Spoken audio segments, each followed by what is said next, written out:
Wow!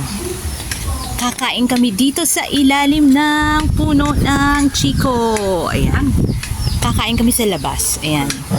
Sa labas ng aming bahay. Oh. Yan ang aking mga magulang.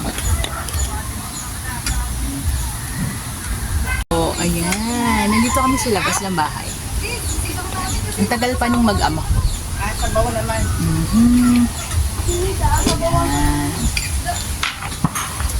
Ayan. Kain tayo. Thank you po. Kain po! Merry Christmas! Ayan. So, dito kami kumain sa labas ng aming bahay. Ayan. Tapos mami ang magduduyan ako. Wow! Ayan. Kain na!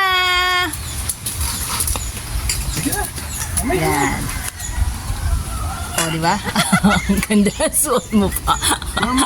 Maginhawa daw kasi kaya ganun yung damit niya.